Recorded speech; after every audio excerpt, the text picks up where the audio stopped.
And clearly what's been going on is a kind of social contagion. The rise of trans over the last 20 years is just skyrocketing. So let me contrast it with something in the eating disorders community. Anorexia itself is also a kind of social contagion. It doesn't really happen in the second world, definitely not really in the third world. This happens by virtue of learning about these memes, about this new kind of righteous thing that you can do to your body. And if you do this, it shows a level of control over yourself. And there's whole suites of things that by doing that, it signals how in control you are of your life and things like this. Now suppose, this is treated of course in the medical community as a sickness. It's not a personal sickness in the sense of, let's say heart disease. It is psychosocial. It's a much more complex thing to wrap your head around, and as is trans and things like this.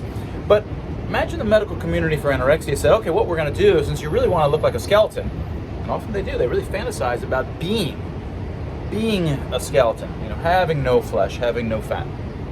They say, okay, we'll help you do that. Imagine doctors would remove flesh, remove any remaining fat, remove as much muscle as possible. And they put them on certain kinds of drugs that allowed them to subsist at levels like that, whereas they otherwise wouldn't be able to. Allowing them to live this kind of delusion that they want to live. Now that would be absurd, it would be dangerous. It would be a signal that something has gone massively wrong with the medical community if that is what had occurred. But that's exactly what has occurred over the last couple decades in terms of the trans community.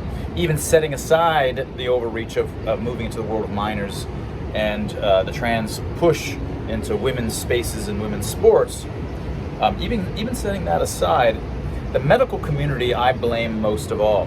It is the medical community's responsibility to not fall into these social contagions.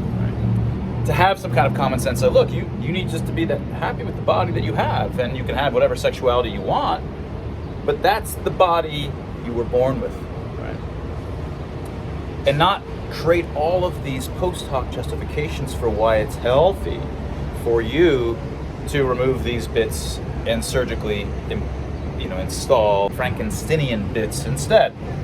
This is no less crazy than if the medical community were to bend over backwards and provide ways for anorexics to be more anorexic.